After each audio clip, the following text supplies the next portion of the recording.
Pertanyaan saya Pak, di Indonesia apa Pak pengobatan alaminya Pak? Apa?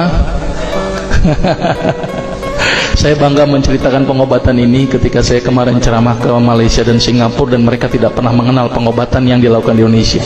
Dan saya bangga sekali dengan pengobatan ini. Bapak tahu apa? Kerokan Pak.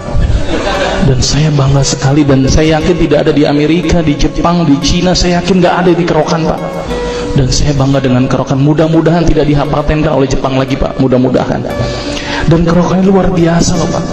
Mohon maaf, di sini ada yang senang kerokan atau tidak? Ya. Banyak dokter bilang kerokan nggak bagus. Wah, bahaya itu, merusak pori-pori, bikin ketagihan macam-macam. Ini ketahuan dokternya nggak belajar kerok terapi ini ya. Saya ngomong kerokan dulu sebentar ya. Kerokan dulu penting menurut saya ini. Saya jangan sampai hilang nih kebudayaan kita ini. Saya kalau ke luar negeri bangga menceritakan ini. Mudah-mudahan di sini pun juga harus bangga dengan kerokan. Anak saya kalau sakitnya saya kerok. Anak saya kalau sakit itu saya kerok, saya tempelin bawang. Saya lebih senang dengan cara-cara alami. Saya cerita sedikit tentang kerokan. Kerokan ini ternyata diteliti oleh seorang peneliti dari Jepang. Orang Jepang datang ke Indonesia meliti perilaku binatang, tapi ternyata dalam penelitiannya itu dia melihat perilaku orang Indonesia aneh-aneh. Di Jepang orang gambar tato wajar, tapi orang Indonesia gambar tato tengah bolong hari di punggungnya, kan bingung mereka. Ini ada apa ini, orang Indonesia kok gambar tatoan seperti ini? Ditanya, ini bukan tato, ini adalah pengobatan. Emang dasar orang Jepang tuh kalau ada yang aneh-aneh langsung diteliti. Akhirnya diteliti itu orang yang dikerok sama orang yang sebelum dikerok, diambil darahnya, dilihat dengan mikroskop, ternyata makrofag orang yang dikerok itu lebih aktif dalam makanin kuman. Terus kemudian orang yang dikerok diukur BMR-nya, basal metabolism rate-nya, dilihat dari keringetnya, dari nadinya meningkat apa tidak, ternyata meningkat Pak. Jadi ternyata orang yang dikerok itu bagus meningkatkan BMR. Apa tuh basal metabolism rate? Jadi kalau orang demam, demamnya cepat hilang. Orang yang nggak selera makan jadi selera makan.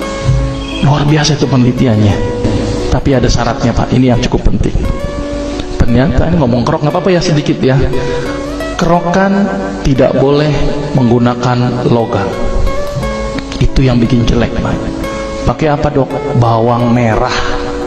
Orang bilang nggak terasa, bodoh amat, yang penting bawang merah. Yang kedua, ini cukup penting, kerokan tidak berpatokan kepada gosong Pak.